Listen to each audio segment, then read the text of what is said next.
नमस्कार। भारत की जनगणना 2027 पर इस खास चर्चा में आप सबका स्वागत है।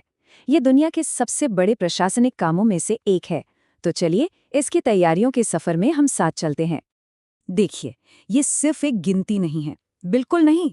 ये तो एक विरासत है जो 150 सालों से भी ज्यादा पुरानी है। सोचिए, एक ऐसा जबरदस्त काम जो हमारे देश के विकास की पूरी कहानी लिखता आया है। तो आज हम जनगणना 2027 के हर अहम पहलू को समझने की कोशिश करेंगे। इसकी पुरानी विरासत से लेकर इसकी जो नई डिजिटल प्रक्रियाएं हैं और जो कानूनी ढांचा है, सब पर बात होगी। तो ये है हमारा आज का रोड मैप। तो सबसे पहले चलिए यही समझते हैं कि आखिर जनगणना का ये काम इतना ज्यादा जरूरी क्यों है। देखिए, ये सिर्फ नंबर या आंकड़े नहीं हैं। नहीं, ये हमारे लोकतंत्र की बिल्कुल नींव है। असल में इसी डेटा से ये तय होता है कि किसी इलाके में स्कूल बनेंगे या नहीं, अस्पताल कहाँ खोलेगा, सड़कें कैसी होंगी। मतलब देश की बड़ी बड़ी नीतियों से लेकर हमारे मोहल्ले की छोटी छोटी सुविधाओं तक हर चीज पर इसका सीधा असर पड़ता है। चलिए अब बात करते हैं उस टीम की जो इस इतने बड़े काम को अंजाम देती है। उन लोगों की जिनकी वजह से, जिनकी मेहनत से ये पूरा ऑपरेशन जमीन पर मुमकिन हो पाता है। अब जरा इस टेबल पर नजर डालिए। ये काफी दिलचस्प है। ये बिल्कुल साफ साफ बताता है कि कैसे एक प्रगणक जो जमीन पर काम करता है और एक सुपरवाइजर जो निगरानी करता है, दोनों की भूमिकाएं अलग तो हैं पर एक दूसरे से मजबूती से जुड़ी हुई हैं, बिल्कुल एक टीम की तरह।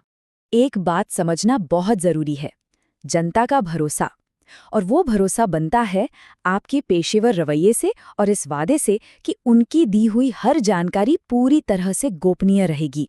सच पूछिए तो यही इस पूरे काम की बुनियाद है। अच्छा, इससे पहले कि एक भी सवाल पूछा जाए या कोई भी डेटा इकट्ठा किया जाए, एक बहुत बहुत ही जरूरी कदम आता है। वो है फील्ड की तैयारी। यही समझिए कि ये इस पूरे काम की सफलता की पहली सीढ़ी है। और ये बात कितनी कमाल की है ना कि ये जो काम है ये सिर्फ जनगणना तक ही नहीं रुकता। सोचिए, हाथ से बनी ये नक्शे आपदा प्रबंधन यानी डिजास्टर मैनेजमेंट जैसी जरूरी सेवाओं में भी कितने काम आते हैं। इसका असर तो बहुत दूर तक जाता है। ये जो नजरी नक्शा है ना, यही वो बुनियाद है। ये वो पहला और सबसे जरूरी डॉक्यूमेंट है जो इस बात की गारंटी देता है कि किसी भी इलाके का एक भी घर, एक भी परिवार गिनती से छूट न जाए। तो अगर इन स्टेप्स को एक एक करके बिल्कुल ध्यान से पूरा किया जाए तो ये पक्का हो जाता है कि कोई भी घर नहीं छूटेगा। ये एक तरह से एक भरोसेमंद गाइड या रोड मैप बन जाता है, जिससे आगे का डेटा कलेक्शन का काम बहुत सटीक और आसान हो जाता है।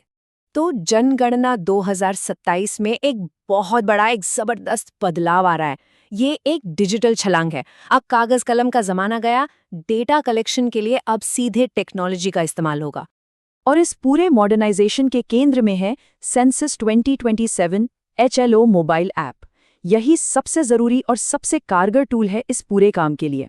फील्ड में काम बिल्कुल स्मूथली बिना किसी रुकावट के हो, इसके लिए ऐप के ये 4 मेन फंक्शन समझना बेहद जरूरी है।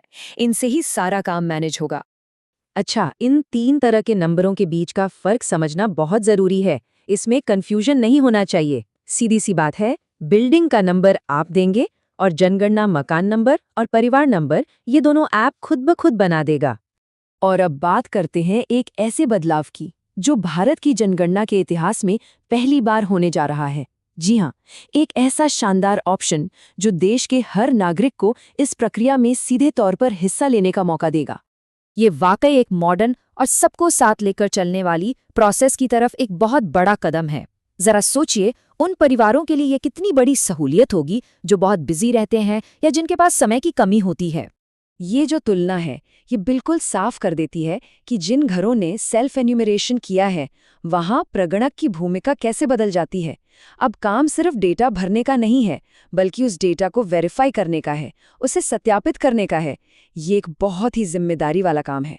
तो ये समझना बहुत जरूरी है कि इस नई टेक्नोलॉजी के आने के बाद भी प्रगणक की भूमिका कम नहीं हुई, बल्कि और भी ज्यादा अहम हो गई है। डेटा को वेरीफाई करना और ये पक्का करना कि कोई भी घर छूटे नहीं, ये आखिरी जिम्मेदारी प्रगणक की ही है। चलिए अब आखिर में बात करते हैं उस कानूनी ढांचे की, उस कानून की जो इस राष्ट्रीय कर्तव्य को पूरा करने के लिए अधिकार और सुरक्षा दोनों देता है। एक बात हमेशा याद रखनी है, ये सिर्फ एक काम या नौकरी नहीं है, ये एक कानूनी तौर पर मान्यता प्राप्त राष्ट्रीय कर्तव्य है जिसके पीछे भारत सरकार का पूरा समर्थन और ताकत है। कानून का ये हिस्सा बिल्कुल साफ साफ कहता है कि देश के हर निवासी का ये कानूनी कर्तव्य है कि वो पूछे गए सवालों का सही सही जवाब दे और इस राष्ट्रीय काम में सहयोग करे। तो इस कानून के दो मकसद हैं। एक तरफ तो ये हर नागरिक की निजी जानकारी को पूरी तरह गोपनीय रखता है, उसे सुरक्षित रखता है, और दूसरी तरफ ये भी सुनिश्चित करता है कि जनगणना अधिकारी बिना किसी रोक-टोक या बाधा के अपना जरूरी काम कर सकें। तो अंत में बस ये याद रखना है कि ये डेटा सिर्फ स्क्रीन पर दिखने वाले कुछ नंबर नहीं है, नहीं, ये हमारे देश के आने वाले कल का ब्लूप्रिंट है, एक नक्शा है। यही डेटा तय करेगा कि भविष्य में हमारे शहर और गांव कैसे बनेंगे, कैसे आगे बढ़ेंगे। इस काम से ही देश की प्रगति का रास्ता तैयार होता है।